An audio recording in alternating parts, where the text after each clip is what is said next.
Chair, episode 47. I do believe this means that we are live. Yes, Live in all caps. And as you can see to my left, let's just dive right into it. You see the face. He's back. We back. Super fried snook off the top of the cell, blood and gut style. We coming in hot. And your host, El Tucker Tente, the ultimate motherfucking sensei, the one who, of course, taught Bruce Lee everything he motherfucking knows, a.k.a. Space Mountain Stoney, a.k.a. Stoney Montana, a.k.a. Edward Swisherhands, a.k.a. Young Dumbledore, the lyrical wizard, a.k.a. Bed Burgundy. Why? Because they shit on your boy. It's Mr. Keep the Love High and the motherfucking hate low. Call me what you will, just don't call me broke or sad. It's a beautiful, sleepless Saturday. The sun is shining. How are you feeling? I'm great. I'm feeling good. Been on vacation this week. Was chilling. Rode the bike over finally. That's Cheers. up and running. We're road legal. We chilling. Yeah, whip the bike over. Yeah. Your parents were a little like, "Who the fuck is this fool in?" I haven't seen you yet. So that's been fun riding that. It didn't work. Well, worked with my friend with his tree company. Helped him out with some jobs. Other than that, A little side greenery. Yes, of course, Nice. of course. Never hurts. What about you? How was work? Went good throughout the week. Went quick. Always good when it goes by quick. Yeah, sounds like your throat's a little sore. Yeah, a little bit. Over the past couple weeks, been doing some different singing. I got to yell over the machines at work. Plus, also at the same time, Yell at the TV. I mean, hey, yeah, dude. You know, now I got my Steve-O impression down, so we've been working with it. Yeah. Yeah, the Steve-O's actually been going now for about 2 weeks. Dang. Mr. Sir raps a lot. Okay. Raps a lot, I should say. But some tea or something. Last night we were, smacking some golf balls around at 4 a.m. out the garage, so that's pretty fucking cool. And now we woke up, we're drinking some Frappuccino. Now we're right here. We out here. Big chili. So, what would you like to dive into first, my good friend? It don't matter to me. I mean, Actually, you know what? I take that back. I want to ask you first, just because I literally had nothing for it. That's how bad I've been struggling without you on this one. Okay. And I feel like we've been doing them an injustice. Okay. So let's start off with sports. Okay. What's been going on in the sports world? Fill me in. Well, it's hot right now in the NFL. Is running backs might take a strike. See, I've seen that. Derrick Henry said something. What's that about? Underpaid. So basically, teams they're willing to pay quarterbacks and they'll go pay a wide receiver, but they'll keep a running back on the rookie deal or whatever. Then franchise tag them, and then when it's time to pay them, it's like, you've been in this for 5 years, you're kind of beat up now. So teams will use and abuse running backs, and then when it's time to pay them, they kind of just come to the curb. I see what they did, yeah. And so it's because it's a running back, you're not going to get so teams are that many years realistically out of a great running back. Yeah, and so now players, running backs specifically, are this is some bullshit. I think the annual salary for running backs last year was less than kickers and punters. On average. Whoa! Yeah, okay, I see why they'd strike. And it's you can't win you need a running back. Granted, you need kickers and punters too. I'm not saying because didn't Derrick Henry say something like you can just take the position out the game or something like that? And then Saquon basically saying he went on a podcast, was I'm in a position where it's I don't want to say fuck you to my teammates and to the fans of the Giants. And show up wearing 26, wanting to see him play. Yeah, but I at see the where that same turns into a time, mental battle. But at the same time, I'm in a position where he damn near has to, where he's not going to play because he's not getting paid. Because it's I've blown my knee out twice for you guys. I mean, look at the writers on the writers' strike. Do you think they want those productions to halt? No. Exactly. I don't think that's what they wanted at all. It's you can't deny that a running back is important on a football team. God, yeah. As every position is. A punter and kicker are very important as well. But they need to be paid fairly and accountably. Accordingly. If you're a third string running back that plays 2 plays a game, you're not making as much as Saquon.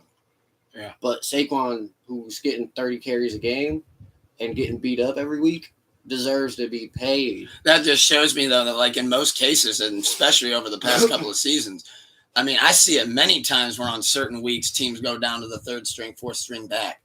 And now that when you say that, it's like that guy's getting paid less than the kicker. Like Jesus Christ, possibly of course, but it's like Jesus Christ. I mean, if you play behind Dalvin Cook, you're gonna play 10 games in the season. You're as much of a starter, if not more, than he is. But the thing is, with running backs, nowadays like teams are trying to load up on multiple good backs, good backs. So, because you want to keep them fresh and you want to keep people. I mean, like I said, like healthy. I know you always get bugged by it because I'm always the guy that gets mad at the injury guys. But it's like he signed DeAndre Swift, because all right, recently at work, this dude was like, he already did a draft and everything, and he's like asking me if he should accept this trade for DeAndre Swift. I said, I mean, don't get me wrong, he's going to get you 35 points a game for the 6 games he plays, quarter for quarter. I mean, because in game 3, he's going to go out in quarter 2, that kind of thing. Like, he's going to go out for 2 weeks. It's just what happens every season with a couple of these guys. Saquon, I'm sorry, I wouldn't draft Saquon. Love Saquon. Think he's an amazing talent. Can't stay on the field, though. Well, he's never had respectively. But he's also given the ball 35 times a game, unlike another, Austin Eckler or Christian McCaffrey in Niners last year, where they rotated out everybody. So Debo would be running some, and McCaffrey was the main guy running back, but they split the ball up. Yeah, Saquon, it was Saquon, literally for 2 years straight. Here's 35, 40 carries game. Go get 4 touchdowns. I'm trying to think of who that guy even was that came in for him, honestly. So it's like y'all literally got him hurt by using him so much. Because now, with the Browns last year, Chubb and Kareem, and in the Giants' case, they got no line. So every time he gets an outside handoff, he already has to worry about whichever end is fucking blitzing the fucking line on him. If you get tackled 30 times a week in the NFL, you're not staying on the field for 17, 18 games. Sorry. By week 6, they literally say each week is like getting in a car crash. So now times that by 2 each time. Okay, perfect. So did you watch that quarterback show then? Yeah. What episode are you on? I finished it. Okay, you already finished it. All right, you're a little bit ahead of me. So do you remember episode, I want to say, because it's the one that I'm just on. Yeah. Where Kirk's talking and he has that rib injury. Yeah. And he walks to the sideline after he takes a nasty hit, and I forget who he looks at, but he looks at one of the coaches. And he's like, you all right? He's like, no, I'm fucking hurting everywhere. Yeah. It hurts everywhere. And I'm just hurt. And the one, too, that I'm talking about is where he walks over after that nasty rib shot. And like you said, it's like, how you feeling? And then after the end, when he's like, no, I'm hurting. The offensive guy, the tackler, whatever, walks over. He's like, I'm sorry, he keeps getting by me. He's like, I'm letting you know. He goes, that happens again, I'm out. He's like, I'm tired of getting fucking hit every time. He literally said that happens again. He said that on the sideline too. He's like, I'm tired of getting fucking hit every time. It's just like, now imagine being a running back. Real quick, though, but Saquon is running into tackles. Well, he has to. But that's what I mean is Kirk. Granted, quarterbacks get hit. But he can. I wish they could do a quarter instead of a quarterbacks, do a running backs, because Saquon would be over here guys. All I'm asking for here is a little bit of arms up. Can I get arms up? Get one block. One block. Can you give me one hole? I just need one hole, just one gap to shoot through. Can I get one? Just one. Oh no, you guys are all getting pancaked. Okay. Thank you. Jesus. If they send the linebacker, I'm going to go to the hospital. Can we throw the ball? Oh no, we got rid of our receivers. Okay. Great. Can we throw the ball? No. The guy behind center looks like we just took him out of the Office audition. Danny Dimes, he's not horrible, but they don't have shit around him. Dude, he looks like he's trying to play Jim in the Office when I see him out of his uniform. It's like, I don't know if we need this guy. Look at Peyton and Eli when they're out of uniform. Yeah, that's true. So Eli looked like he ran Annie Ann's in the middle of the mall. Literally. And Peyton looked like he was like a science teacher. But back to the quarterback show real quick. Do you find it at all funny how the 3 people that they chose, it's like you get 3 different worlds. You get Patrick Mahomes where it's like, oh my God, we're fucking 8-1. And things are rolling and people are smiling in the locker room. Then you get the Vikings, which it's like they're doing really good. They're on a tear, but however, they're going through injuries. They're dealing with some problems, whatnot. Kirk is hurt. Yeah. That man just but it's still working. So you're like, okay, there's still people smiling, making the best of it. And then it'll be like back to Marcus Mariota and the Falcons. And it's just like a massive dumpster. They're like, yeah, we're fucking 2-9. Mariota's dead. I felt for him though. Like, yeah, dude, I feel because for him. Because he was literally like, yeah, I had confidence issues, blah blah. Then I got the starting job here and everything. And then Atlanta, week 10, like they pull him, or like it might have been like 12 or whatever. I think I'm just getting to the part where they're about to pull him because the coach gives him certain. But yeah, but fucking. So it's just like, God damn, my man, I feel for you. But yeah, talk about the shit end of a stick. And well, we all know real life. He's now behind fucking. Where do you go? I was about to say, I don't know if we all know this. You know me, man. I start losing track. I knew it before the show, and now I just forgot. I mean, once we do the fantasy football draft, I'm going to know who these dudes are again and where they're at. But until then, I don't know He's behind a good quarterback. Mariota, look at him. But he's like second string now. So, like, and it's like a quarterback that's not going to start. I'll say this about Mariota. Eagles.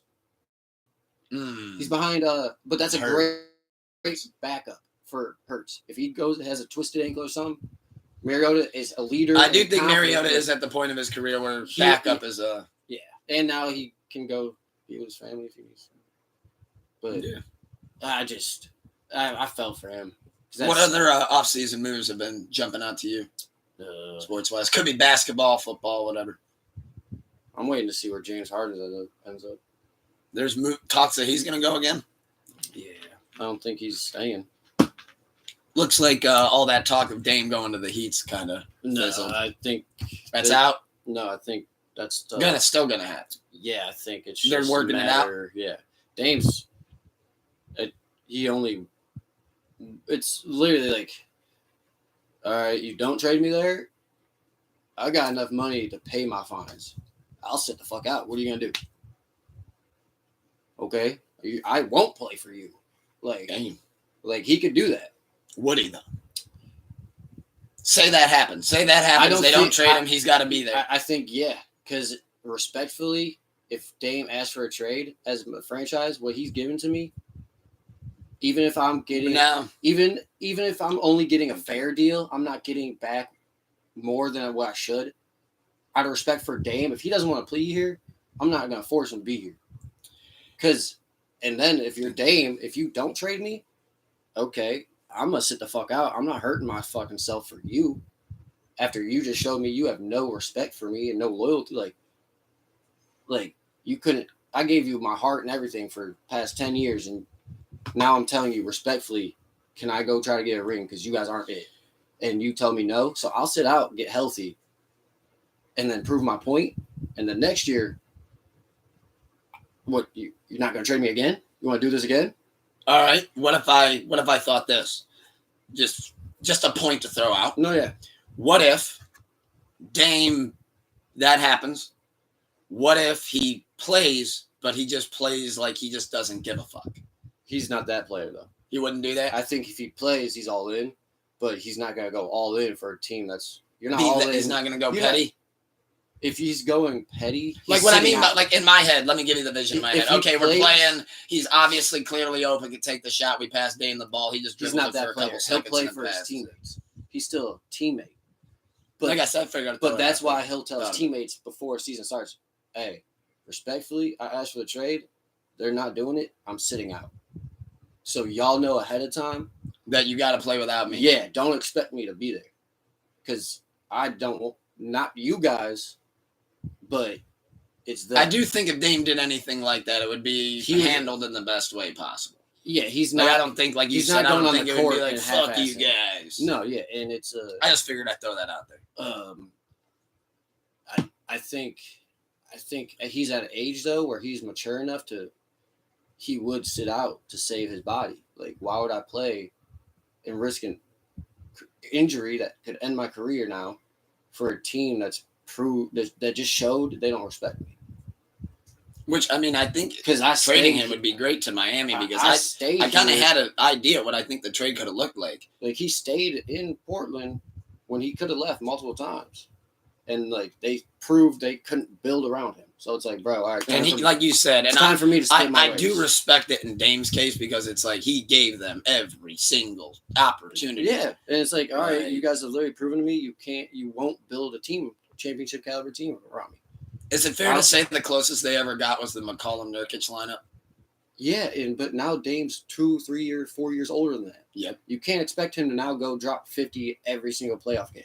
And he doesn't have a McCollum that works like a Clay. You have to build a team around him, and you're not. So they were almost like a Diet Splash Brothers there for a minute.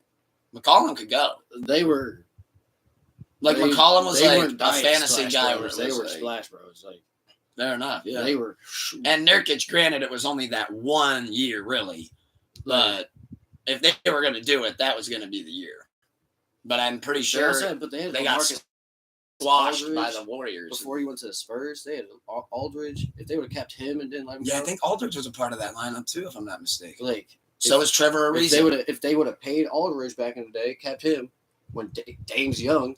Now we're growing together. Fair to say if they kept Ariza too. I mean, it seems like they all kind of got along. They've literally proven over years they don't spend and won't build. So like Dame's now like I'm looking really forward though to the basketball and football season though, and I'm fucking pumped for fantasy. Big time. Which it looks like I'm gonna have one league for football and then probably just one league for basketball. So all my chips are in. That's smart. But I'm looking really forward to that. Fucking reactivated the football league if you'd like to join, by the way. But so that'll be fun. So like I said, I wanted to start off with sports. I feel like we've been doing a little bit of justice, not talking much on that. But from there on, again, the return of Snuka. Your call. Music, TV, movies. Where are we going? Let's not got music. Music. All right. Well, just on I feel like this comes off as a very loose, sad note on this one to start off with music. And what I mean by loose, sad is he's had such a celebrated life and done so many amazing things and been a part of so many eras. Just got to raise the Mountain Dew real quick and say R.I.P. Tony Bennett. The great Tony Bennett got to work with people all the way from Lady Gaga and Elton John, all the way back to artists like Frank Sinatra in the 50s. Oh, so he's been around. Yeah, he's been around. He's been around the block multiple times. Yeah. Looked good right up all until the end. Hey. Obviously, Rock and Roll Hall of Famer, amazing legend, catalog had you a great can be life here from now to next year. Yeah. Long fulfilled life. As it said, he just passed away. Worked with Amy Winehouse too. I mean, yeah, like, gee, like, dear God, like this dude was out here. But that dude hosted something like 5 years ago. Man, worked with more people than Bill Cosby. He made a joke too when he hosted it. It was really funny. It was like, he said, there's something about the prompter. He's like, you guys got to keep it up there long. He goes, when you make it go too quick, he goes, I forgot what it just said. Oh. People are like, oh my God. Hey, I'm with you there, bro. All right, Tony. Hey, I need to read. Let me read it. And then when I'm done reading, then you can go to the Thank you. Go to the next as soon as you change that word, I'm there. That shit. Do not cut it 3 words great early. Tony Bennett. Another thing I wanted. I feel him on the teleprompter. I would hate that shit. He's like, come on, guys. I'm literally about to finish the last 2 words and it just skips. Like, he's like, I'm fucking 89 up here. Work with me. I have bifocals. Help me. As always, right over when we go into music, like to dive right head first into new music reviews. We had some shit definitely dropped this weekend. What do we got here? Let's start with singles. Travis Scott, Bad Bunny, The Weeknd dropped K-pop single. Seems to be the first single to Utopia. It seems just like my first take on it. I've heard it now about a good 5 times. It's not that I don't like it. It's literally like a sellout song. I think it could be like that's a radio sellout song from like if that's the thing. If this is 2005 though, that's like an artist that like you did this for the radio. Now I'm glad that you said that. I think that is what they were going for. When you said the name, but the song doesn't sound like that. Like, because you can't just make a radio hit. You can't just be like, hey, your name, like Drake and C Central or Central C. Thank you. Reversed it. UK, wrong side. That's a driving joke. Like it. Good cover up. But like good cleanup. They could become Drake's hottest in America. He's hottest in UK. They could come together. Oh, you're talking about the Central C freestyle? Yes, they could come together and both both fan worlds collide and combine. Now, Bad Bunny, Travis Scott, who else? You can't just Weekend. You can't just be like, hey, we're all huge names. Everyone will love this song, But even if it's no, garbage. the thing with that Like, you is still gotta like give Travis worked with the Weekend before, and I've loved those joints. This seemed But- like as soon as I saw Bad Bunny on, I'm like, okay, here we go. Here comes some fast shit. Utopia's coming out. This is the first single. Here comes something fast, and it's way slower BPM, so to speak, than I 'Cause would that's the expect Weeknd. it to be. It's And like the Weeknd, like he can go fast, but like even like the way like it was arranged, kind of. I don't know. It seemed not your cup of tea. yeah, and like for it being the first single for Utopia, the first official single as far as I know, I also it's kind of like I oh think I wow. saw that the concert in Egypt or whatever got canceled too. You know it. See, that's why So it's like, oh, we're in that's sync. a double No flop. JT. Double flop. Yeah, we're in sync. No JT right now, brother. Hey. Yeah, so that's literally because I was about to bring up. So Utopia, it looks like it's not officially, but hey, how the fuck we're did you ever borderline think they canceled. were gonna allow you to do concerts at the Pyramid? Rush got to do it. Who? Russ, Okay, yeah. who and when was this though? this was. I'll be honest. I don't remember exactly when it was. I want to say it was right when shows started coming back, Okay. but that doesn't quite sound right. I could be wrong. Okay, but Russ has never had a stampede at his concerts. That's why. And They'll never risk that hazard. In the article, it was You Travis never risk Scott that. originally reached out. It was his idea. It was his team's idea. That you could have all the And- money in the world, but we'll not. And risk they that didn't know. At the And Pyramid. it sounds like what happened was you is want that us there was to risk deaths at the. it sounds like Pyramids. there was somebody over there going, hey, just want to let you guys know before we go through with this. You There want might be us- something you want to know. You want us to have a bad omen on the whole world. To have deaths in front of the ancient pyramids. That's why, like, I saw that he wants to go on a stadium tour now. And it's like, I don't think some stadiums are going to let him do that. But yeah, Egypt seems like, maybe. I mean, I know it's not he- officially canceled well, yet because he stadiums put is a- out that, like, to whom it may concern. He has like, a better don't hit the chance panic with button yet stadiums type though shit. because you can make it all seated. So like, there's no. Still going to be a floor. But you could block it off. So like, if you're that worried at a stadium, That is going to lose a lot of his So? tickets. all Because a right, lot of his people like to mosh. well, Trust me, I've seen that shit yeah, but this is firsthand. our stadium. These fucking kids puke on each other's But that's what I'm backs. saying. They're so Is lit. that like a stadium? You could get around it.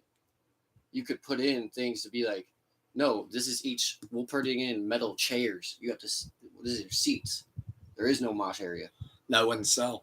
Well, If they had to do it that way, I'm just saying. no, I'm just saying. Well, right, but I mean, he'll sell. Not his fan base. Correct. But you also don't release that in a public statement. There's no mosh. Let me also humor it. Let's have some fun with it. I don't. Can think, he sell out stadiums? Hell no. God no. He can't even do that now. If they put moshing. I think he could sell out the Astros stadium. Not alone. Not in Houston. Not alone. I think he could sell out the Astrodome. No, that's not even what it's called, I don't think. Wherever the Astros put. If they can block off seat rows, they can easily block off the floor. Yeah, that's what I mean. Or they can put in more seats to make it literally seated area. I mean, maybe that would have to become his thing. Like, look, man, for whatever reason, your fans are they get too mollied up and liquored up and they start spewing on each other's backs. Like, and yeah, like nobody gives if a you fuck. want and the people get stadium, hurt. this is our. And you how you keep gotta yelling straight up every fucking 3 seconds. All you do is jump around. And whenever you yell that, these kids treat that like it's goddamn coke because they fuck. Dude, I saw it firsthand. Like, remember, I'm a casual Travis Scott fan. I'm at the show, and like, I'll never forget during Antidote, he yells straight up, and you just see these kids like, I thought I saw something take them over. I was like, the one to the left of me, I thought levitated for a second. I'm like, what? I'm like, did his feet leave the ground? I'm like, what the fuck? I don't like. Yeah, he yells that shit, and these fucking kids go nuts. Like, and that's like all he does is just yell like 4 words and bounce around and jump around. Dude, you like, think my voice is bad? How can he talk? He's just yelling straight up. This is all auto-tune anyway. Let's go the whole time. But yeah, it looks like that's It'll be back to theaters. Yeah, it looks like that'll be most likely canceled when it's all said and done. Another single I wanted to mention. Now, this one is amazing. I think this one, throw this right on the highly recommend playlist. Too Fast, parentheses, Pull Over, which I think is a song of the summer contender right off rip. We got J-Rock and Anderson .Paak featuring Lotto, first single off of East Side Johnny. J-Rock's got an album coming out again. Man. Been long overdue for him. Redemption was like fucking 2018, 2019, I want to say. Yeah, around there. I'll have to check that out. Oh, yeah, dude. This single's great. Anderson .Paak's amazing. People forget how well he can rap. Lotto bodies the feature. J-Rock does his thing. That's good to hear that. It's just great song. Yeah. And I think it could be a hit. Like, you remember how Fuck Everything Else, just win was a hit? I think this one could be a bigger hit. The only thing that might mess it up is that Win ended up being for a lot of sports videos and stuff like that. That took over like NBA playoffs and but shit. Okay, let me word it like this then. Win took over all of that commercially, but I think Too Fast could take over the club commercially. Does that make sense? Yeah. Like, that'll be its rise to stardom. That's fair. We'll be like, man, every time I go to the club, I hear that song. Like, I respect that. Which I love that for J-Rock. I've always kind of felt like he's kind of gotten stuck in the shadow of TDE for a while. That's why I won't be as big as Win. You can play Win at the clubs, but you also play it in other environments where it's... And people get amped up to it. And you could mix it to where... The Niners came out to it before. Yeah, like you could play it in a friendly or a family situation. Another single I wanted to mention was first single off of the upcoming Chica album, which I love Chica. It's called Mad. Great single. Definitely think you guys should check that out. Chica can spit. That's why I'm like, a lot of people focus on just the, for lack of better terms, the pussy rap. This ain't that. This bitch is barring. And definitely highly recommend it. In fact, she was on the XXL freshman list, I want to say 2 or 3 years back. That's actually where I first heard of her. will.i.am and Britney Spears dropped a record called Mind Your Business. Kind of added that for wifey. Trash. I wasn't going to say it. He said it. Switchfoot and John Bellion dropped a Switchfoot cover, Meant to Live. Thought that was great. Always love hearing from Bellion. Just wish he would drop more music. Raheem, one of my favorite singles that dropped this week, new up-and-coming R&B artist, dropped a record called Famous, a.k.a. Lost to L.A. Great joint. And last single I wanted to mention was Lupe Fiasco dropped another. Fire. He's on a run with the singles right now. Fire. On a run. That one's fire. Rockefeller, y'all. Fire. Did you like that Texas Instruments, the calculator bar? Yeah. That shit. I was at work like, take the headphone out, man. Put some fucking put a fire extinguisher on this shit. He's on a single run right now. And speaking of being on a run right now, Nas is on a run. Mm-hmm. So is Hit Boy. Yeah. Did you hear Magic 2? The album? Yeah. No, I gotta check it out. Not yet? No. Really good album. Not one of my favorite of the new Nas run, but I know you'll be happy to hear this. He's got 2 features on the album. Yes, one of them you know. already heard. Yeah. And then 50 Cent, is on Office Hours. Verse is a little short, but I think you'll like it. Yeah. I'm loving the new 50. Kind of feel like he went a little bit like How to Rob with the flow. Okay. So I kind of thought that was pretty cool hearing him rap like that. And 50 Cent over Hit Boy, it's crazy to think this is the first time that's ever happened. And that was one of Hit Boy's dream collabs. So it's cool to see it. They got it for Magic. And then I was reminded by the good brother Doom that the other featured with 21 Savage, One Mic, One Gun, actually already came out last year. And I forgot that we even talked about it. We talked about so much shit. Right. But that was the thing where 21 Savage put out that statement that got misconstrued. Okay. And people thought he was hating. Yeah. And then Nas was like, nope, we're not doing this. Like, I'm going to link up with him. We're going to figure this out. Yeah. And they ended up making a song together. That's dope, though. But my favorite on it is What This All Really Means. Okay. That's my favorite. That's my standout. That one and Irvin Magic Johnson. Love that one. But yeah, Magic 2 is dope. The Nas run continues. Another album I wanted to mention was Babyface Ray. Okay. Dropped Summer's Mine. Yeah, I saw that came out. I haven't checked them out yet. I've been loving everything that kid's been doing. I haven't checked it out. Well, usually I listen to all my stuff at work, and I didn't work this week. And riding the bike, I don't play music. Yeah. Well, when you do get a chance to check this one out, it goes by pretty quick. I think it's like, I forget, it's like 16, 16 tracks. Goes by overall pretty quick, but I did add 5 joints off that. I added I-75. I added Dancing with the Devil with Vori. I added Big Meech Holiday. And I added Fly Gods featuring West Side Gun. And My Thoughts 4. And My Thoughts 4 from there. Love Babyface Ray, though. He's been putting out a lot of great work. He puts out an album, it seems like about every 7-8 months. And it's like one of those things where, like, I always find at least a couple on there where I'm like, damn, I'm like, this kid's really, really fucking good. Then there was another album that dropped that I really, really wanted to be good. And I feel so bad that I had to kind of shit on it. Valet linked up with Harry Fraud. I love Harry Fraud, and I've always thought Valet is criminally underrated. No, Valet was the wah, she give me what I wanna. I'm smoking I was about to say, I'm not. No. I know that. Yeah, that was the dude Gotcha. that took the world by storm, but then kind of got kicked to the curb because after that it was like he coasted off that hit, and like, we didn't get much new music. Yeah, it was like fuck, you finally got one, but now we need new shit. Right.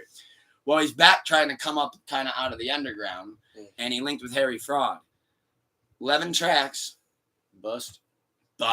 I added one. Besides the 2 singles, which the 2 singles only got saved because the one was Vibrant, which had Action Bronson, and the other one is Watermelon Automobile, which had Saba, who snapped. So you saved them for the other versions. Yes. And then he had one good one that I like called Uppity, and I saved that one. So Bust. Damn. He did not sound right over Harry Fraud. It'd be like that. Like, I see what he was kind of going for. Learning experience. Like the best way I could compare it it'd be the same as if you saw, oh my God, Lil Uzi did a project with The Alchemist. You'd be like, oh, okay, how's that gonna work? And then you hear it and you're like, you're the best, but prepare for the worst. Yeah, and unfortunately, I knew by track 3, I was like, this isn't working, is it? And by the time it was over, I was like, oh shit. But nothing against Harry Fraud. I mean, the production was great. It was just an experiment and an idea that seemed like it just kind of... Maybe. Yeah. It had potential, and then it just fell. Barbie soundtrack dropped. A couple joints on there that I like. Dominic Fike dropped Hey Blondie. And, of course, I had to add Barbie World with Nicki Minaj and the GOAT Ice Spice. I believe that's it for new music. Let's take a look real quick, make sure I didn't forget anything, even if it's something that I didn't maybe add. Burna Boy dropped a live album. Seems like it's kind of cool. Yeah, not seeing much. That looks like that's about it. Double check the singles, and then we'll move on. Tinashe dropped the new song. Oh! I know what record we got to talk about. I'm wearing the fucking shirt. Did you hear the new A$AP Rocky Rowdy Pipin' / Riot song? No. I've been playing Need for Speed, though, with A$AP. Well, now this is going to make me look like a fucking idiot because I'm wearing the crew neck. Not a big fan of it. It'd be like that. Not a big fan. I mean, I'm not a big fan of his Need for Speed game either. I mean, he said on the one bar, he's like, passed on Saweetie, got me a Riri. You got a Riri, and now you just don't give a shit, do you? Nope. Like, I don't give a damn. He's just let me just rhyme. Popping kids in Dr. that stuff. Seuss. I mean, I'll be honest. The more I listen to it, it's one of those things where, like, I'm kind of almost forcing myself to like it, oddly enough. Like, I just keep giving it so many chances. Right. But I don't know. We're going to need, I forgave him for testing. There was actually some shit on testing I actually enjoyed, oddly enough. But I know a lot of people hated that out. But he's got to definitely get a bounce back as far as these singles go, because I really don't see him making any momentum with these singles either. Like, I don't think it's just me saying I don't think he cares, though. You think he's just kind of over it? I don't think he's relying. Sorry. Ooh, yabba dabba doo. Yabba dabba dooski. I don't think he's relying on music. Like, kind of like if you like it, you like it. If you don't, it's okay. Cool. Yeah. Like, he doesn't need it for his income. Doesn't need it to pay his bills. Doesn't need it for confidence. Doesn't need it for, like, it's literally just a hobby. It's not. You think that's why we haven't gotten an album? Yeah. Or even like real much talk of an album? album? Yeah, he's dead. All right. With this single out, I think he checked out of music years ago. Me too. That's sad. No, he was I've in always fashion. loved Rocky. As soon as he got, always will too. Always. but will. like this isn't me. I think bagging I on said Rocky. it way back was like when people like they use music to get their fortune, but that's not their true passion. ASAP loves fashion. Just that early shit was just so. It was amazing. Let me word it like this. Can we word it like this? He had the passion, but he had other endeavors and passions that he wanted to. I mean, I think fashion might be his first thing. I know he loves that. That's what I'm saying. I mean, he was the fashion killer even early on. But that's what I'm literally said is like he used rap. He was great at it, but used that to get his fortune. I mean, I think no matter what, when it's all said and done, he still left us with 3 great albums in a row. One mixtape, 2 albums. Like, he used his rap money to pursue his fashion dream.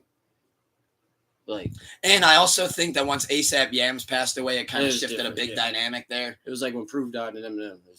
D12. I almost think if we were to trace the Rocky checkout back, it would go kind of almost all the way back towards Yams. Because that was right when that was right when At Long Last ASAP was going to come out, his second album. Well, you're never the same, so you can't expect someone to. And he guided them all. I mean, I think if ASAP Yams was still alive, ASAP Ferg would be a much bigger star. But you can't. Like if you hold that against Rocky for like dropping a level or whatever, even a little, like fuck you, because his brother's best friend died. I wouldn't hold that against him. That's so. You're never the same. You're never the same. So it's like you can't make that music. I mean, yeah, if it wasn't for Yams, we wouldn't have had a Rocky. So it's like R.I.P. the great ASAP Yams. Lamborghini High, baby. For real. And I checked in and out of that school a couple times. I just like once that changes you, and it's just like how can you bounce back? Yeah, not even like do you want like that could have been like he did music a couple more years for like in memory of Yams, like no, this is like I'm gonna do it for him now, but then realize like that's how that album felt, and that was a classic. And then it's like I don't want to do this anymore because Yams isn't here. And now I have the money to where I don't need music. So I can leave it and go do fashion, what I really wanted. So, like, and then I can drop a single here or there if someone wants to. And I know that there's still people that love it. Someone wants to drop $500,000 for me for a feature. Fuck it. All right, cool. That's true. He still does have some good features here and there that I look like. I'm like, oh, wow, Rocky's on it. Cool. But it's not like he's relying. I'm also not letting my hope fall, though. I think that there still could be another great album in him. I see it. That could happen. Maybe like 5 years down the line. Not ruling it out. I think it would be. I was even going to go as far as to say we might get a new Rocky album by the end of this year. No, he's had another kid. Hell no. November. I'm saying it now. Let's see if I can book a tuker it. November, December, one of the two. By the new year. If he does, it's like it'll be like even hey, we can do this for the pod. If I'm wrong, I'll give you $20. No, I'm not doing that. No, like I'll shake to somebody on here. If I'm wrong, that just remember, quote me. I'll owe you 20. All right. If all the songs can be proven it was written or produced within the last 3 years, I don't like. He has an archive of 1,000 songs. Yeah, no. If he can drop an album every month, well, that's what I'm saying. I don't know what it's going to be, but if he drops an album that comes out this year, I mean, I think it could happen. Yeah. But like I'm saying, I'm not shaking on a $20 bet because, all right, yeah, my $20 bet, I want it to be those songs need to be proved they were written in the last 4 years. Oh no, I can't put a technicality on it, but I will shake on to any viewer. Quote me on it. $20 if ASAP Rocky doesn't drop by the end of the year. Just me owe you guys. You don't owe me shit. He just partnered with Need for Speed. Like that's all. The Need for Speed. So, like, that game just dropped a couple months ago. So, like, now would be the time to drop them out. That game just dropped a couple months ago. I thought that thing been out. I mean, I don't know. I'm the worst person to ask that. But it's the newest one. So, I think, April. Oh, yeah, because he was a character, right? Yeah. I think, because I remember us mentioning that.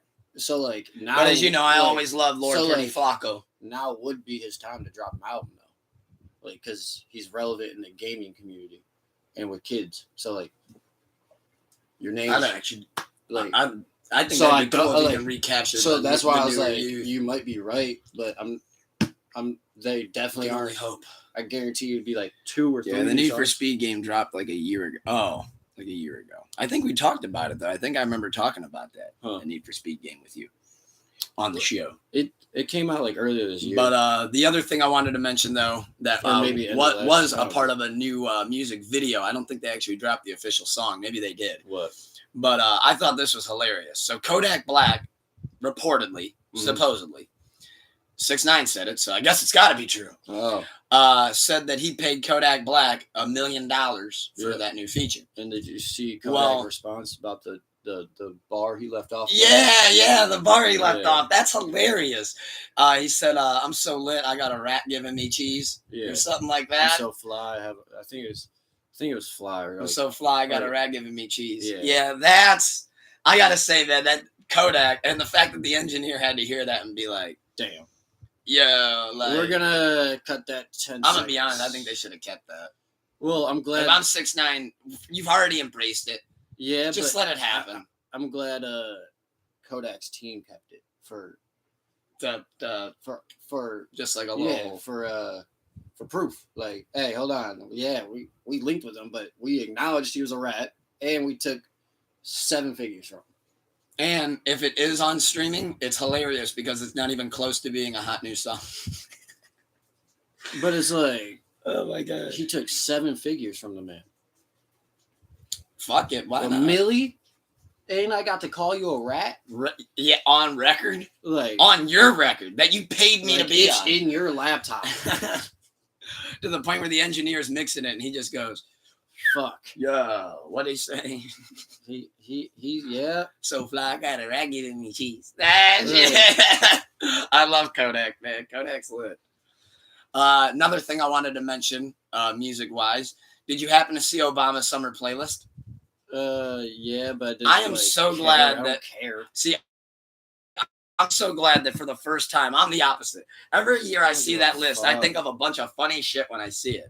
And this year when I'm looking at it, it's the same thing. It's like, I just can't believe. Let me find this figure. It's so fucking funny. Like, Obama, first off, this isn't finding this thing.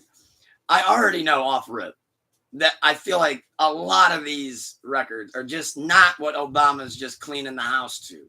I don't believe he's just listening to these in his whip. So here's what we got. Here's Obama's summer 2023. That's why I fucking hate it. Because, like, you know he's not. Which, some of these songs, though, it's like, I think I have a theory on where some of these are coming from. But, like, some of them, it's like, maybe he is. I don't know. I don't think that man listens to one of those songs. He's got Who Told You with J Hus Drake. I love that. I'm not going to read every one, but just the ones that are like, there's no way. He listened to Snooze by SZA, but that's okay. We all do. We got It Till It's Gone by Janet Jackson. Okay, that's great. Walk Like an Egyptian by the Bangles. Travis Scott, don't like that. But then I get to this one, and I'm like, there's no way he listens to that song by Travis Scott. No way. We got, no, that was the Bangles. But I just thought that was funny. Walk Like an Egyptian. Like, Travis Scott would hate that song. But he listens to Princess Diana, Ice Spice, and Nicki Minaj. And I'm like, there's no way Obama's just in his whip, just thumping and bumping. But who knows? Maybe Obama is a munch. I guess it's up for debate. That man is listening to books or something when he's in his car. He's not listening to music, is what I'm getting. He listened to this one. I just thought was odd. Just Breathe by Pearl Jam. I was like, what? Didn't know Obama's just belting the Eddie Vedder in his fucking house. What they did is give this man a multiple choice test of random songs, A, B, C, D, 15 times, and he just circled each one. That's what they put. He has Drums by Money Man and Babyface Ray. There's no fucking way. He is literally fucking chilling in the crib, counting blue notes up till his fucking fingers are numb, listening to Drums by Money Man and Babyface Ray. Shit cracks me up, man. He's like current with every world event. Do you think he has time for music? Obama? Apparently, it's all he listens to. He knows Janelle Monáe. That's all he does. Everything he does, it's just AirPodded. And he's listening to Princess Diana. And just reading up on the Middle East and the oil and this. Oh, yeah. Oh, Ice Spice, yeah. Yep. Princess Diana just on a loop. Fuck out of here. Just on a loop. Fuck out of here. I'm so sick of that shit.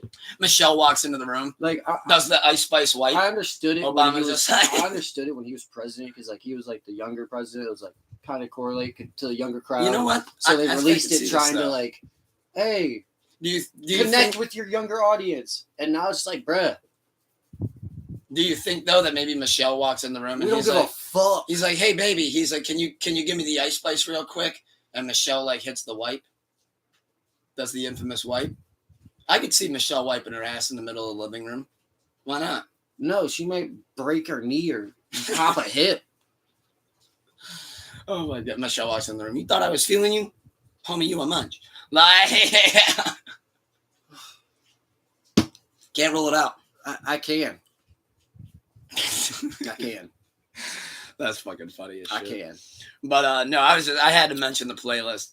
I saw that shit and I'm like, oh boy, here we go again. I know that we talked a little bit pre-pod. You said pray for Herbo. I said free Herbo. Man, pled guilty. But Herbo pled guilty. How you gonna say free Herbo? Serving 5 years. I'm not saying don't. Like, I'm not saying like. What's the charges again? It was false. He pled guilty To 2 things. It was false.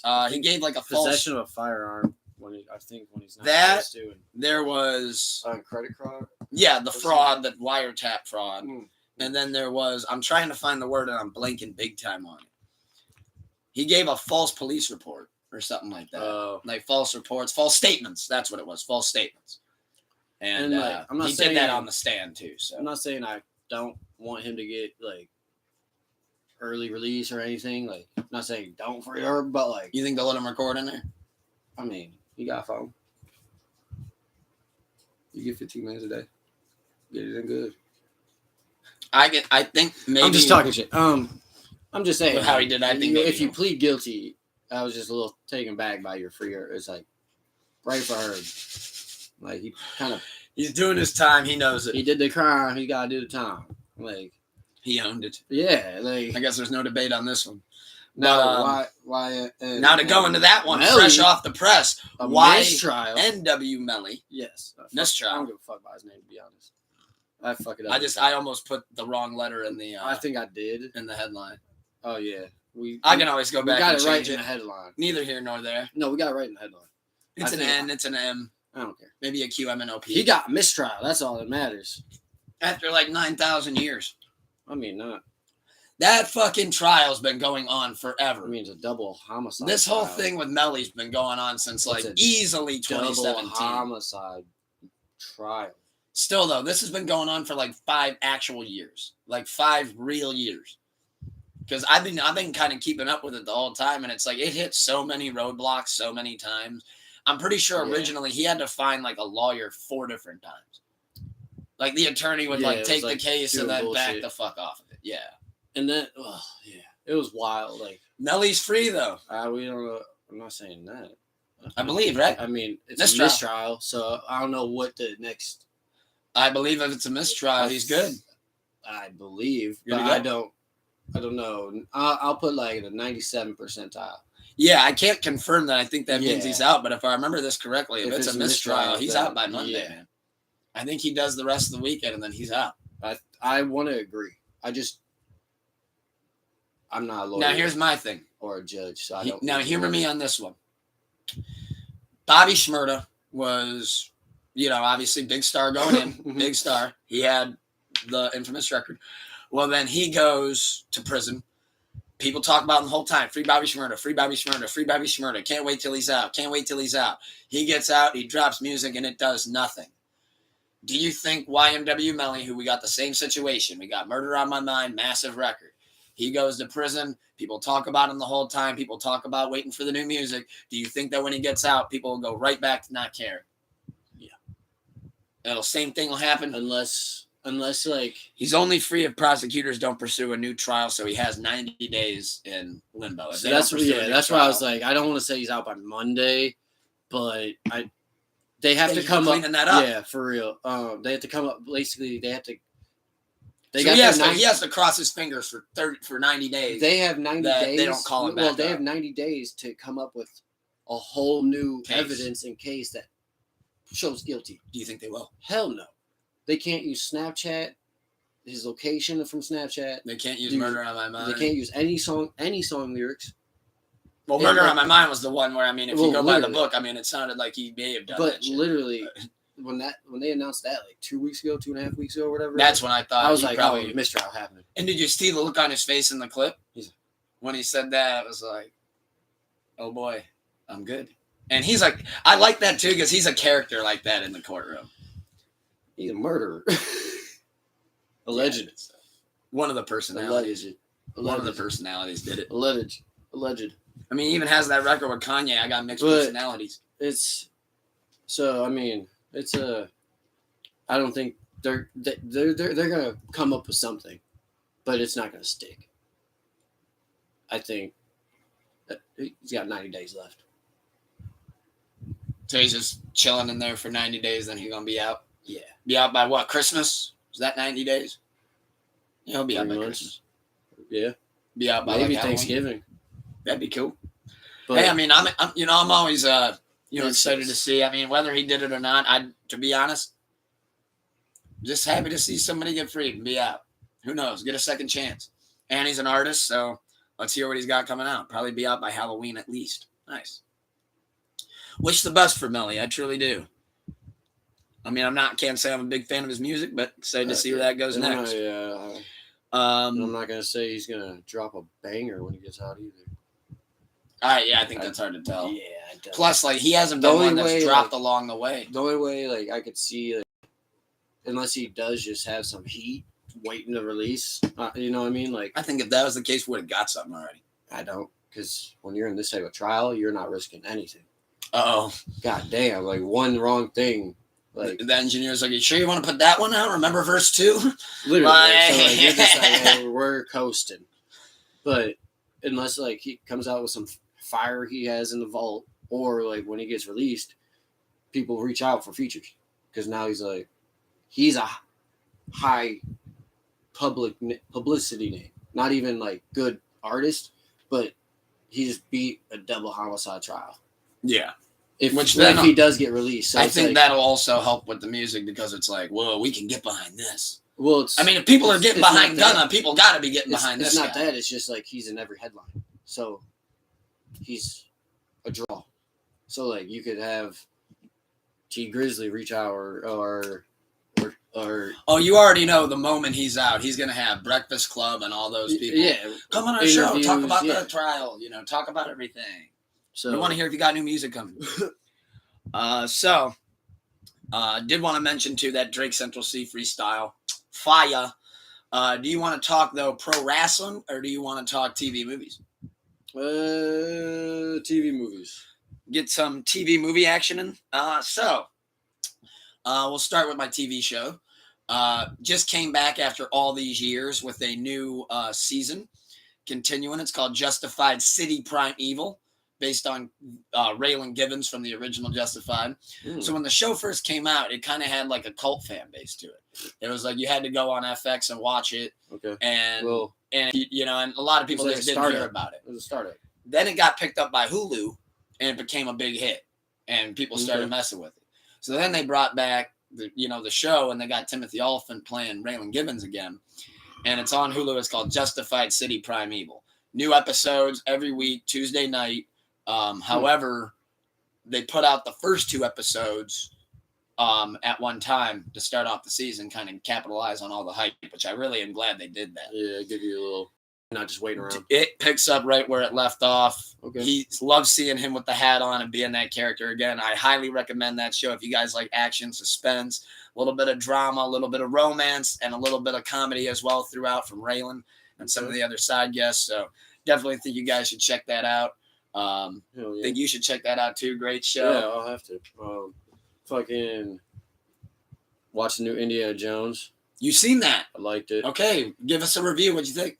I liked how they did it a lot. I liked how. No, you do not need to watch the old Justified first. I like how they tied things in Indiana Jones. I like how they did it. I'm not saying too much. Lowest rating 7, but you get it up to like 8.5. How'd Harrison look? Did he do good? Yeah, he didn't look old. You know what I mean? Was he moving a little? Was he moving like Stallone in that last Rambo movie? No. Okay, but if we want another one, we need this writer strike. We need studios. He retired. Okay, so good. This was his last Okay, movie. Good. That's why he said he wanted to end on what gave him his stardom. Okay, that's good. Because I was like, he only got like 3 more years. Yeah, no, he's 81, and he said that this was shit, he looked good for 81. Well, because when he gave the speech at the end of the premiere when the movie came out, I didn't know that. at the end of the speech, he had his kids, his wife there, and everything. He goes, I've been keeping this one to myself. He said, but thank you guys for the standing ovation. It means a lot. He goes, hope you guys enjoyed it. He goes, this was my last time. He goes, and damn it, you guys gave me a lot of fun or something. I love how they did it, though. Right. So that's awesome. I didn't know that, but I do love how they did it. And then I did watch the new Transformers. Yes, you saw it. See, you're kind of ahead of me right now on the summer movies for real. I got a site. Nice. Yeah. They take that shit really seriously. You'll be right next to Herbo, damn it. Probably. But bro, you got the weed today? Fuck. What are you doing here? I just wanted to watch the new Transformers. What the fuck? What'd you do? I got possession. I was 1 week away from it being okay. But, God damn Max. But what'd you think of it? I mean, no Transformers are gonna touch the first 3. Let's just be real. Was it close? I like how they did it again. Does it capitalize on nostalgia? No. No. No. I like how they did it though. I like how they set it up. It's not you're looking like a 6 to an 8. Ever rated? Yeah. And that's me being like a hater. When it comes out on streaming, do I watch it? Yeah. Yeah. Check it out, kind of something to throw on, see what I'm thinking about it. I like how they tied everything in. Anybody actor-wise in it big? I don't know. Nobody that jumped out. Kind of a fresh crew.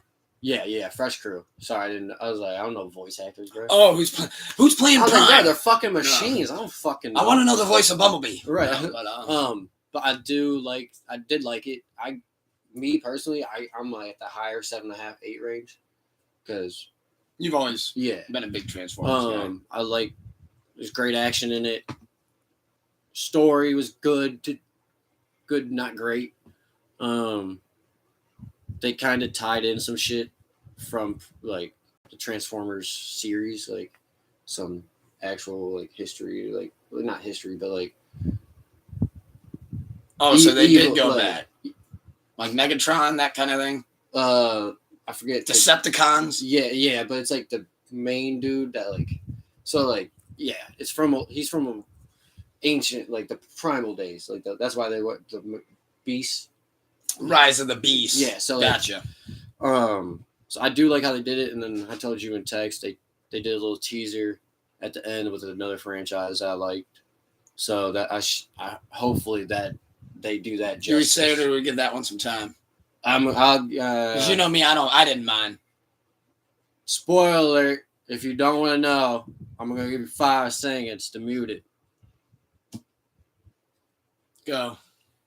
It was G.I. Joe. But I like how they did it.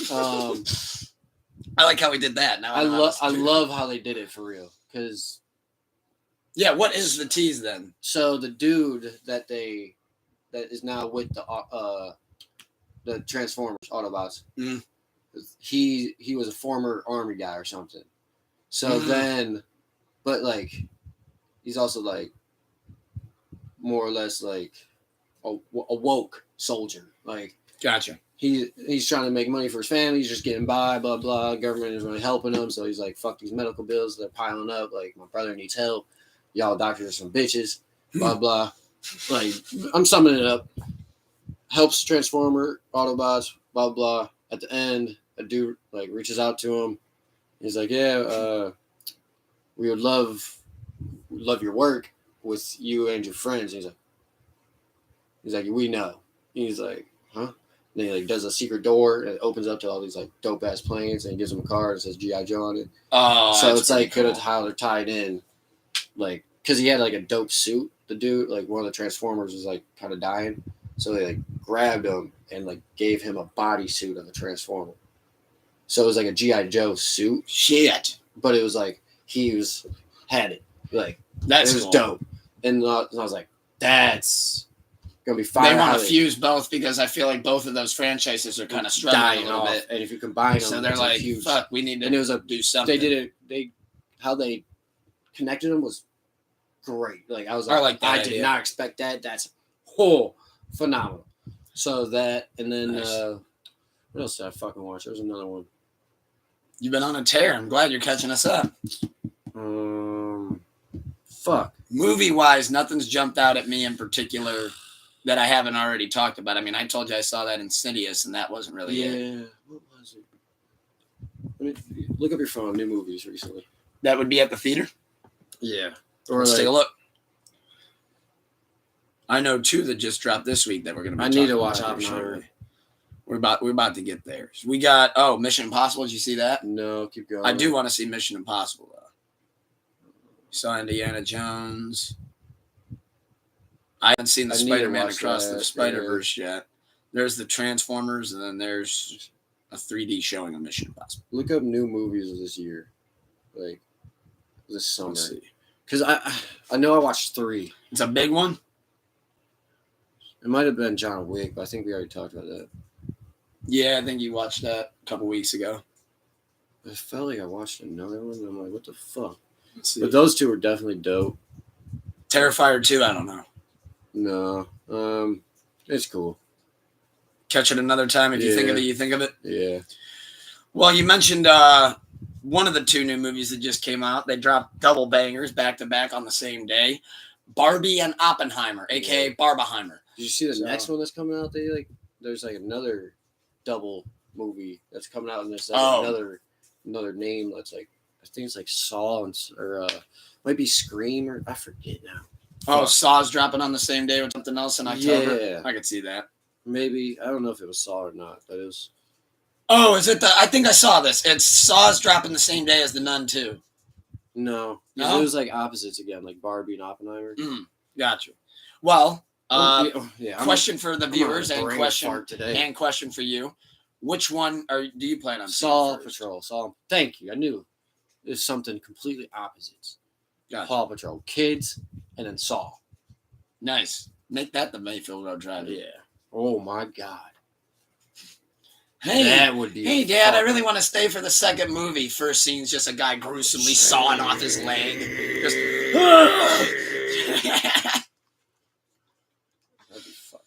Oh my God. You fuck with your kid. You're like, oh, don't worry about it, sweetie. This is actually the live action of Paw Patrol. Don't worry. He's gonna come back to life. Like, Dad, what's he doing with that lawnmower? Oh, you're about to find out. You know why I tell you don't lay in the yard when I'm mowing the grass? You're about to find out why. That stuff in the garage. You pull that cord, anything could happen. You never know. But it looks like I will realistically be seeing Barbie first. Wifey. Yeah, I figured. I'm not mad about it, though. I'm actually kind of excited to see it. I'm not hating on it. I already saw that just 2 days in. I saw this morning, actually. It's already grossed close to $200 million domestically, just domestically, making it the biggest grand opening of the year so far for any movie. Like, domestically. And now, internationally, we don't know those numbers. That's where the other movies clean the fuck up. Yeah. But so far, though, domestic, I think that's doing really good. Oppenheimer's kind of struggling. Yeah. Of course, this time Oppenheimer is like, reviews are great though for it. I mean, reviews are going crazy. But we're gonna look back in 15 years and be like, Oppenheimer, that was a classic. I mean, it's Chris. That's how. Have you seen it? There's controversy with other scenes.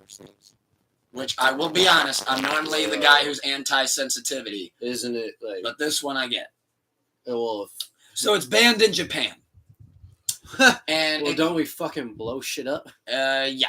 There's a 3 to 4 minute scene of the movie supposedly when it got screened overseas, and Japan wasn't cool with it. That for about a 3 to 4 minute scene, again, what they say, that they actually reenact the whole bombing of Hiroshima. And Japan was like, no, we're cool on that. And I will say, every once in a while, I'm actually with the sensitive crowd, and I see their point of view on this one. I don't think my dad wants to take me to go see Oppenheimer so we can both watch how grandma died. You know what I mean? Like, hey, remember that story I told you about your great-grandfather? There it is. Like, there. Grew up around there. You know. Let me put this in perspective for you. Chernobyl, Hiroshima, Just wanted to know how a bomb would work. Well, no, we knew. But to be fair, they hit Pearl Harbor. Hopefully, we don't have Japanese. That's all I'm saying. And then they're gonna kick my ass when I go to Nintendo World. Oh, you like how I'm getting jumped. We said you like how planes blow up boats. Let's see how you like if a bomb blows up your whole fucking island. I'm interested to see how they do it in the movie, though. I get why it's banned in some countries. Can you imagine, though, like, how far they go with this reenactment? Like, what if somebody had to show up to work and they're like, so here's why we casted you for this role. Explained it. He used he obviously can't use a nuclear. No, what he did was he took a small explosion, but yeah. he like kind of did a angle trick work where a Christopher Nolan specialty where he could make something look like it was really much bigger than it really was, and it just wasn't that. Speaking of Chris Nolan, though, which by the way, I'm big pump for Barbie, big pump for Oppenheimer. I think they're both going to be great movies. I saw that there's already talks that people are pushing for Ryan Gosling to win an Oscar for Ken. For Best Supporting Actor, because supposedly he does this role like stupid well, like over the top great. So I'm excited to check that out. I know Wifey said she's more pumped for this than I think I've ever seen her for a movie. So that'll be cool. That's dope. And Oppenheimer, again, it's Chris Nolan. Let the run continue. He's never had a dud. Yeah. The only movie by his, truthfully, that I didn't really get into was The Prestige. But yeah. And see, that's fair. It's like that's a fair movie. Yeah. It's a little too long for me and just couldn't really get behind the whole story behind it. Yeah. That might be on me. That could very well be on me. That's fair. But the thing I wanted to mention about Chris Nolan as well is, so he just did a recent roundtable interview, which was really cool. He dropped a lot of gems in it. But the one thing that caught my ear that I wanted to mention on here was they asked him, you've done basically everything you want to do. You've done your superhero fantasy. You've worked with these people. You've done about everything you want. Where do you plan on going next? He goes, I don't really know how to get in on it, but he goes, it would be a dream of mine if I could direct the next series of Bond films. Oof. Chris Nolan doing Bond? Shit. As soon as he said that, I was like, the cinema geek in me got bricked up. Pause. I was like, what the fuck? That's going to be amazing. Yeah. Chris Nolan doing Bond? Yeah, that's going to be That makes me wonder, like, who would he cast? Who's he thinking? Well, that means he doesn't like who's doing Bond now. I kind of got that vibe, too. I kind of like that vibe, too. I kind of got that vibe from it, too. I like that, though. They asked him if he wanted to go back to superhero, and he said he's not really against it, but it has to make sense. But I want to revitalize Bond. I want to bring back Bond. And, like, not saying that the recent Bond films were bad or trash. But are they kind of more I think he looked at them. What? Not only yes. They come off like very Mission Impossibly and very like Bond. And what they've done is that they just take the template from the previous one and just keep applying it. Where I think Nolan's like, no, we got to dive in, go back to Bond. Because I feel like that's what he would do. Is he'd take the approach of like, I'm not gonna assume you already just know James Bond. No, I want to make you relearn this guy, his career, his day, kind of how he turned into this guy, like that kind of shit. You're gonna follow him through the bar, shaken, not stirred. Yeah, get some real cool dialogue in there. Some different intriguing action sequences. I think that could be really cool. However, though, all that could be a up in the air thing because I saw studios are losing $600K a week, some of them, due to this productions being halted. Well, pay your people. That's what I'm saying. At this point, it's like you guys are losing the money. Just pay them. Yeah. Just pay them. Fucking pay them. Like, you're pissed that you're losing $600K because the other thing I wanted to mention was the studio who shot Joker and Judas and the Black Messiah and The Idol have officially filed for bankruptcy. That's crazy. That's just to save their ass. You think so? I mean, bankruptcy, they're like, it's like when Trump filed bankruptcy. It's like a business loophole. Like, not an actual. Like, they're saying, oh, at this rate, we can't afford it. So we're filing for bankruptcy, and then we're going to take out this big-ass loan so we can still manage. But we're not paying anybody because we're bankrupt. Fair. So it's like, I don't know if they're, like, I don't know, like, you know what I mean? Like, kind of how the inner workings of it is. But, I mean, it'll be kind of Yeah. interesting to see again how this all pans out. It looks like Yes. we're stuck with it for some weeks. You said like The longer it happens, more should shit have just gets pushed given back. each employee $1,000 extra a month as like a bonus, and they probably would have been happy I know I mentioned it before last this week, ever happened. but I will mention this again to you. One of the because I've been watching the show, I happened to catch the news on this one. Orange is the New Black co-star. I mean, granted, she wasn't like one of the bigger co-stars, but I mean, she still played a decent, good screen time at least. Said that she got one residual paycheck from Orange is the New Black, and it was for $27. She was like, "What the fuck is this?" Because now I that's why you got to read the contracts before you sign. Well, see, now I've been understanding this a little bit more, because not only what you just said, but a lot of the streaming era, as far as TV shows go, they don't get. It's not how like Jennifer Aniston to this day makes buku money off of Friends. Matthew Perry makes a shitload of money on Friends. That's because they all, when Friends was announced to them, they're like, "All right, but we want 10%."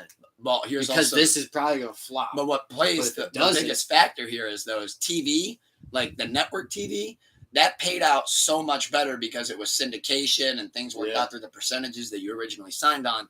Where now you're signing on to do this shit with one-time payments, one-time payout type deals. And it's like, they're not giving you residuals on, Orange is the Black has been streamed 100 million times.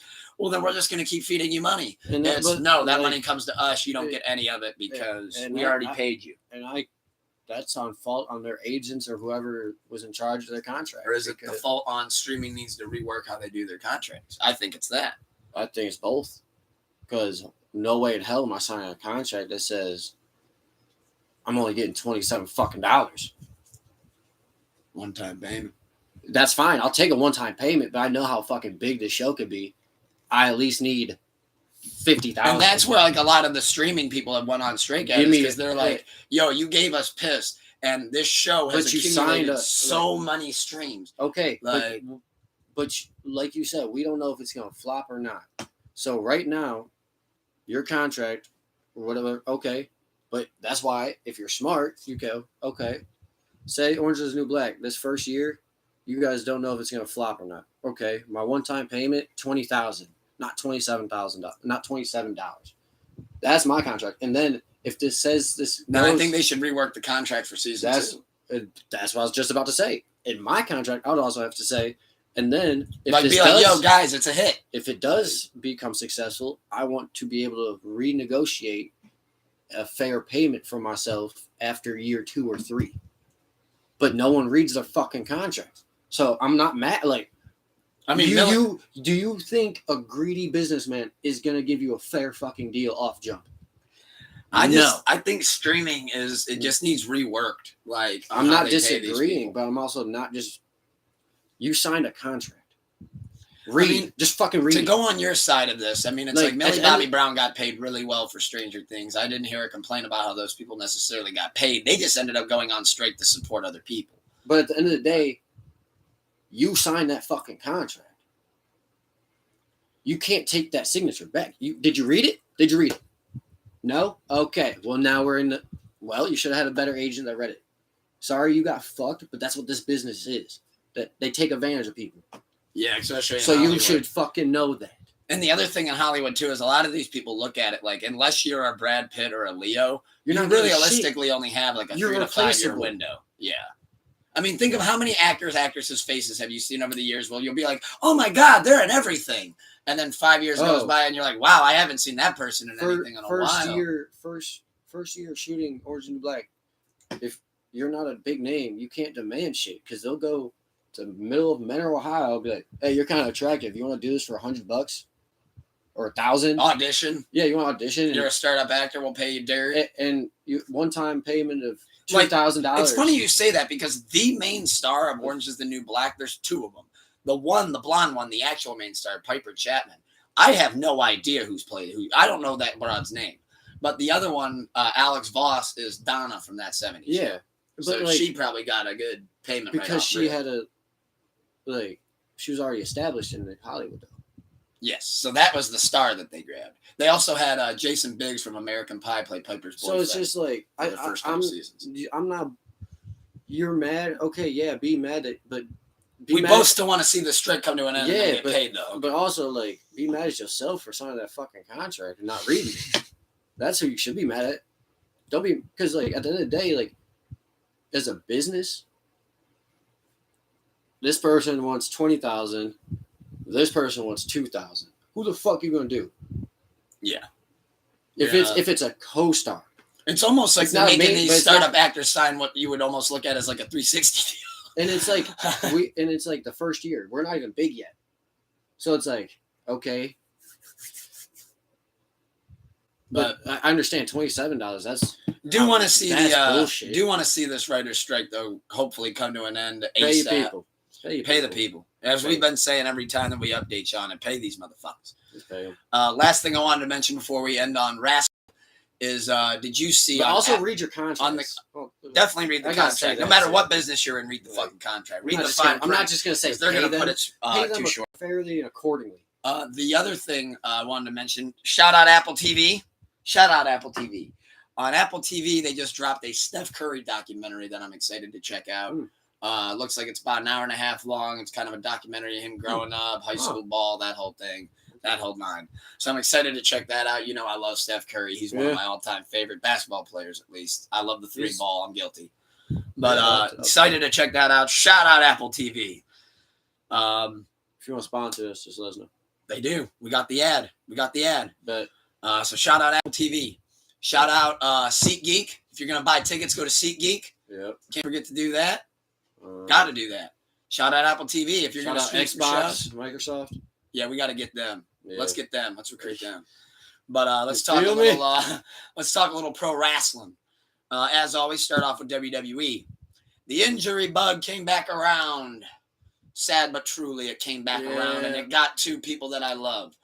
Liv Morgan was spotted with a sling on again after Raw Monday night. So she battled something again. Shoulder. It's her shoulder because that went last year, and then it just went again. And in result of that, because remember, her and Raquel were the women's tag champs. Triple H, he's been really good at doing this. He called an audible. So Raquel went out, and this is how they did the work. Was, my God, you guys hurt my partner. Right. But I'm still going to defend these titles. Right. And Chelsea Green and Sonya Deville are the new women's tag team champions of the WWE. Fair. So they had Rhea come out, distract Raquel. So they're going to send Raquel into singles comp. Now, Sonya and Chelsea get the tag belts. However, I had a little bit of fun with this one. When they won the belts, and I was like, okay, well, you just broke up Raquel and Liv, but you got to.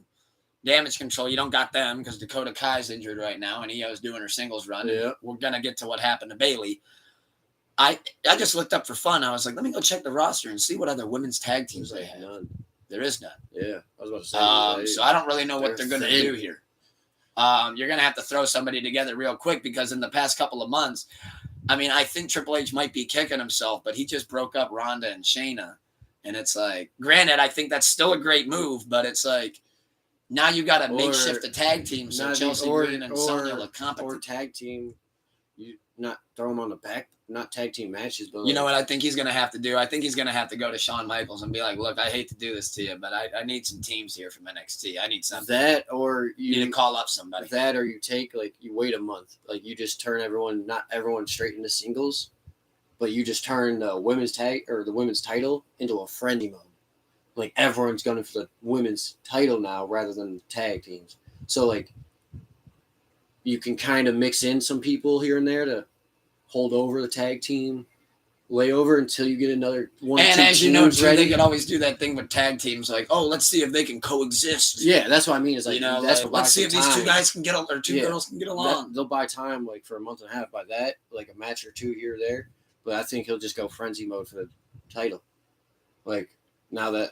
We're all split up. Well, I'm a better champion than you. I want the title. I don't want a tag team. I want to win.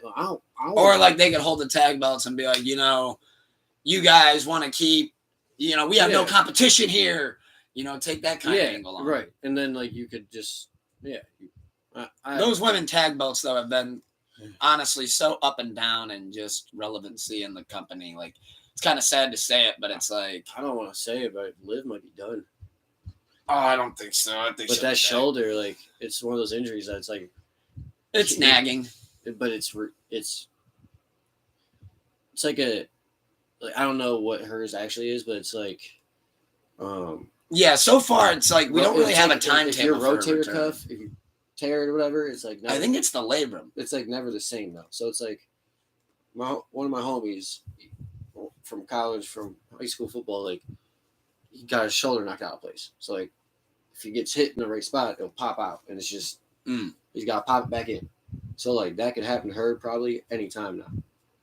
Like, not saying that's what it could, but like if she could, like if it's this, she came back from it last year, now it's hit again, and now if she comes back and it happens again, then you're Randy Orton status, where it's like this just keeps happening. Where it's like, well, Triple H might have to step in and be like, I Can't love you. Just do this. Yeah, but I'm not gonna keep putting you out there just knowing you're about one bump away from a shoulder injury, and you're on the sideline for 6 months. Well, that also goes to somebody else that unfortunately it's going to go about the same way that we just talked about Liv. This person, though, is my favorite female on the roster, one of my favorite wrestlers in general, Bayley. Yep. Last Sunday, this one looks way worse. I think this one's worse. So she just, again, same injury, same knee, same ACL as last year that she came back from. And that's a tough. Because she got hurt in 2021. She came back. It took her a year and a half. She came back last year at SummerSlam with damage control. It's great. She's doing a house show live event last Sunday. She runs across the ring. The knee goes right out. Looks like it just blew right out. And immediately when she hit the mat, she goes like that. The ref then red X, which for those that don't know, red X means you can no longer finish the match. We need help right away. Yeah, you're actually hurt. Yeah, they rolled her out of the ring, and they showed that when they tried to get her on her leg, no pressure. They had to help her to the back. That sucks. And the only good sign of this, there's only one silver lining here. Bayley, as far as update goes, said, we're still getting tests, still getting things looked at. Let's not say it's anything for sure yet. Right. She did have a boot on, and she was at ringside last night on SmackDown. So there's hopefully, because now what I think Triple H is doing is we don't need to keep you off screen. We know you love being a part of it. Yeah. So let's keep you out there, sit you at the commentary booth. Manager status. And yes, and now you're managing EO. You're not in the ring with him. Yeah. And EO's got the briefcase anyways. Because it might be doing like, a singles run. She could have had like her kneecap just slip out of place or something weird. It's just as soon as I saw the video and I know her knee, I'm like, oh. But that's why like Triple H might do the same thing. Like, good conscience, I can't have you wrestle because I know your knee. And you mentioned it too. That's not an injury you just rehab. That's Adrian like Peterson is a freak of nature. Came back like 8 months, and that's like nowadays ACL surgeries is a lot better. So like last time Bayley took like. And by the way, I want to say it's either ACL or MCL. It's one of those two. And it's not even the surgery. It's the being able to have confidence in it again. That's what takes the longest. Is like, okay, now I'm ready to cut. Like, I fully trust my knee to pick this person up and not buckle. You can't have that doubt in your head at all. Because if you have the doubt, it will happen. I mean, this happened from just running across the ring. And that's what I mean. Is like, so like. Which, by the way, I got to give. But it's like a trampoline kind of. Like if you double bounce it, like a trampoline, like your legs, like that could have happened when she landed on her knee, and that knee wasn't perfect. Wasn't. So when you double bounce it, just. Plus, she's been wrestling a lot on it too, so it's like, damn. Hate to see that happen. Next Paul Heyman. Oh, she would be a great female Heyman too. Ding dong, hello, my client Eos. Yeah, I could see that. Like, she'd actually be great for that role if it comes down to it. Either way, though, we need her on screen. I love Bayley. Yeah. Hope both of those women get well soon because they're both phenomenal talents and amazing. The other thing wanted to mention real quick before we leave off of WWE and talk AEW. Did you see that? The official main event for SummerSlam, we got another Roman Reigns title defense. He's defending the belt in a tribal combat match, which means a no DQ against Jey Uso. The main event, Jey Uso. And we're just gonna assume Solo is not gonna intervene. We're just gonna early prediction. He's fucking intervening. I gotta wait how this. He's gonna intervene. Out. This man, Jimmy Uso's out indefinitely though. Oh shit. Yeah, he got hurt. He shouldn't say got hurt. He had an injury that he wanted to get worked on for a while, and then after the Bloodline Civil War, he went and got it looked at. It was like, I think it's his back. It's his. I think that's his. I've been out of the loop. That's why they've been pushing big main event Jey Uso. I know Jey Uso got the pin, but I don't think he beats Roman at some way. No way, right? They're not going to let him pin Roman twice. Back to back? Come on. That just doesn't sound right. No. That don't sound right to me. If you do it... What's after Summer? Backlash? No. After SummerSlam would be Payback in September. So maybe he does, and then remember, if he pins him, that ends the reign. He doesn't get the 1,500 days. God, no, never mind. It's for the belt. Yeah. If it wasn't for the belt, I would be saying what I said at Money in the Bank. There's a chance he gets pinned, which he did.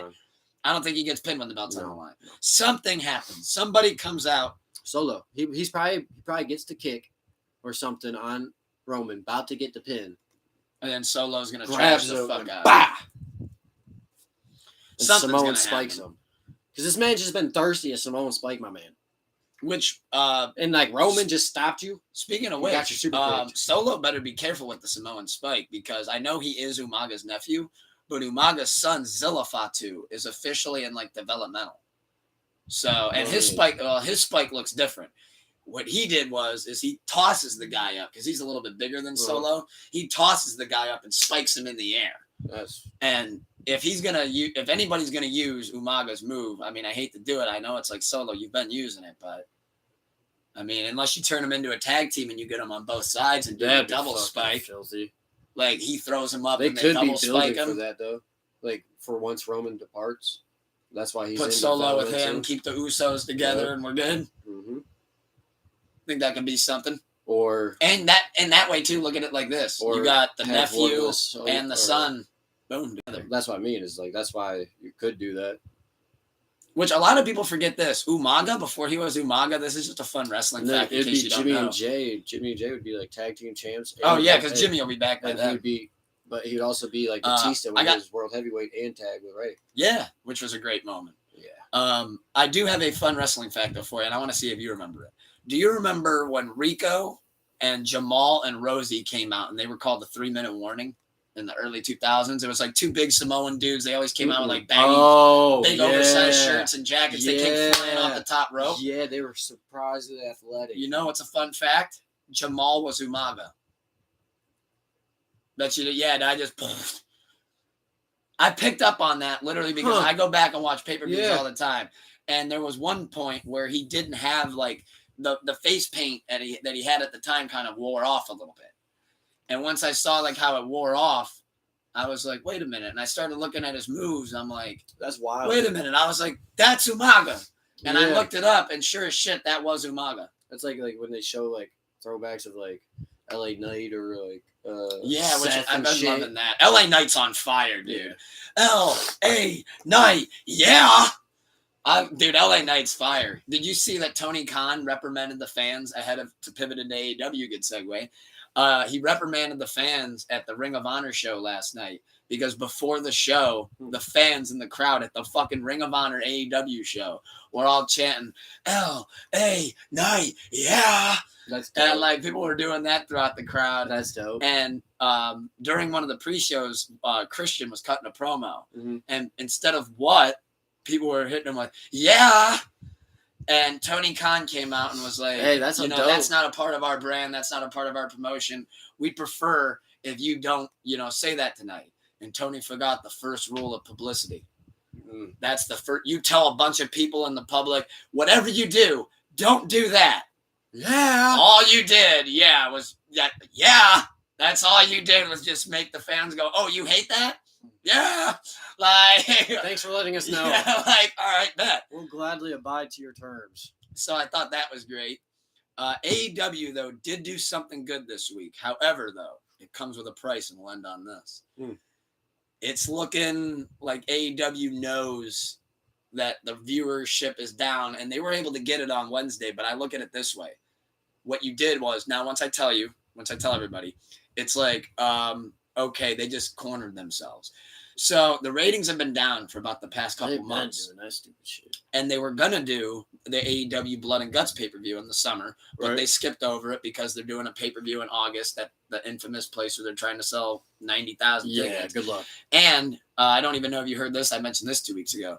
They actually planned their follow-up pay-per-view 1 week after that. It's like, and tickets aren't really selling for that arena either because they're trying to do the FedEx Forum, I think. But it's like you want everyone to go give out a huge performance match at this pay-per-view and then turn around and be like, you're not hurt?